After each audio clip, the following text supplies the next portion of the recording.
Hi there, my name's Rob. I'm a 55-year-old male who recently found out that I've got to have my aortic heart valve replaced and aortic root repaired.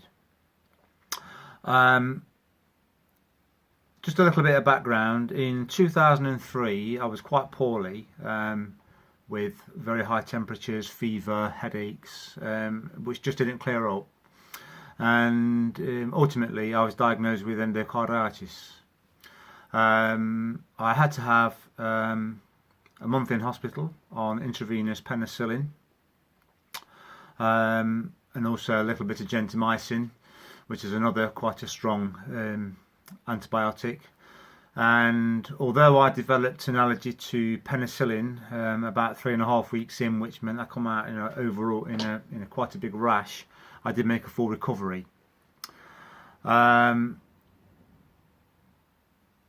a consequence of the endocarditis, although I made a full recovery and I felt really well after that, they told me afterwards that I'd got some damage to the aortic valve, and it was leaking mildly, and that the aortic root was quite significantly dilated to 5 centimeters.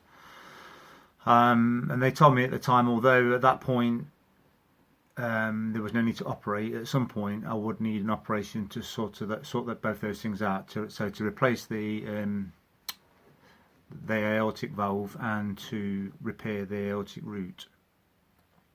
It's now 2018. In fact, today is the October 24th, 2018, and this year, following tests, I've been told that operation is now necessary. Previous to that, I used to go for a checkup every year, have an echocardiogram, every 5 years an MRI, and I used to get a little bit anxious each year, knowing what possibly I could be facing. But every year until this year, they told me, yeah, everything's fine, everything stayed the same, so just carry on. But when I went for my checkup this year, they asked me to go for an MRI scan, which wasn't scheduled, so I had a bit of an inkling. When the results of that came through, it didn't read very well at all. The aortic valve is leaking quite severely. The aortic root is dilated to 5.3, 5.4 centimeters, and the leaking valve is causing significant enlargement of the left ventricle, which eventually could be quite dangerous.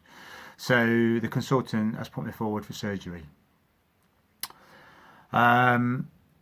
A little bit about me. As I say, I'm 55 years old. I've got 3 grown-up sons.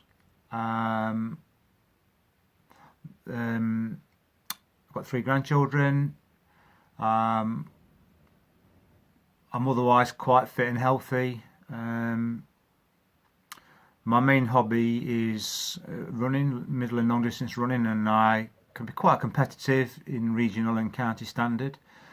So until I found out about this, I've been sort of pushing myself quite hard in training and races. Subsequently, I've been told to keep my heart rate to no more than 70% of its max. So at the moment I'm just doing very light exercise. My job, I work as a school business manager in a secondary school, and I've been doing that for about 8 or 9 years and been relatively successful in that.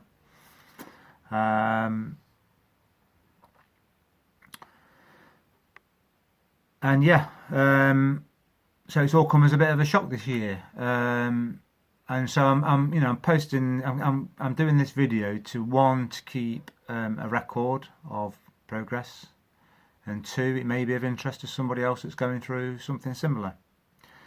So in September, I went to see the consultant. He told me the time is right for me now to operate, so has written to the surgeons, and the operation on the aortic valve to replace that, and the to repair the root, the enlarged root, should be within 18 weeks of September. So I'm looking any time now within the next sort of 2 to 3 months. I have got to go in tomorrow for an angiogram, which is not a very nice procedure, where they feed a tube in through my wrist up into the heart, and then they put dye in and have a look at how the blood's flowing in the arteries around there, and they're going to particularly look at what's going off with the left ventricle, because the idea is that once the aortic valve is replaced, that the left ventricle should improve. So I've got to go in tomorrow. Not particularly looking forward to that, but in the grand scheme of things, it's compared to what's coming up with the operation, I'm not overly concerned about it. Yeah, I'm going to say I'm in quite good health. I'm just over 6 foot tall. I weigh just under 13 stone. Trying to keep myself fit and healthy.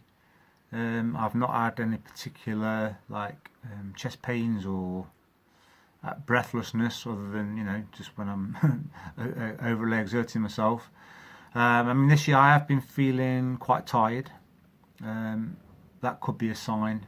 I've been sleeping a lot more than normal, and since I've been put forward for the surgery, the doctors have put me on a beta blocker type tablet called Ramipril, which is to look after the heart. And as a consequence of that, I've not got high blood pressure, but it lowers the blood pressure, so my blood pressure is classified as medically low now.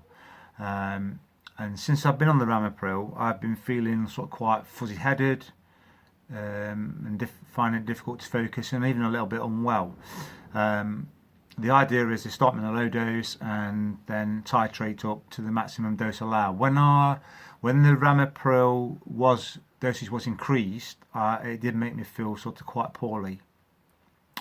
So they've had a look at, reviewed that, and they've put me on something different. And although I'm still feeling a little bit fuzzy-headed, I'm feeling a lot better than I was.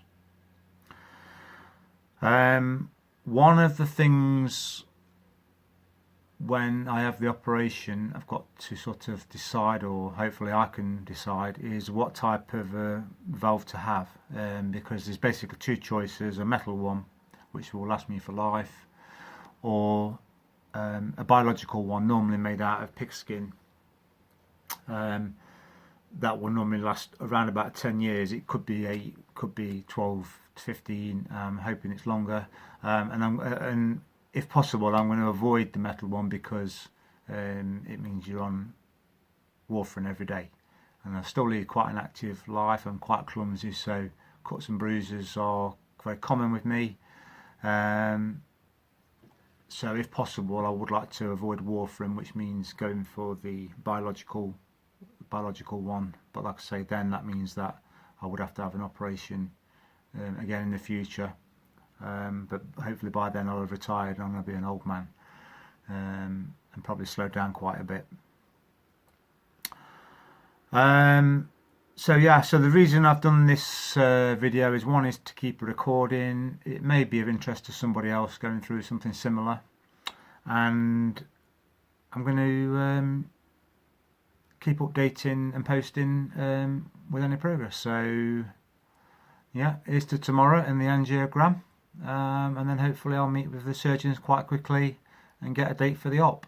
Following the op, I'm aware that I'll be a member of the Zipper Club. You get quite a big scar from just below your neck to just above the stomach. So you're known as a member of the Zipper Club. The operation is something I'm quite anxious about, but I've accepted it. It's going to happen, and I just want to face up to it. And I'm feeling quite positive, really, but there's an underlying anxiousness that's always there. And it's a fantastic opportunity for me to get life back to normal. So yeah, I'll update and post of progress in the future. Thank you very much.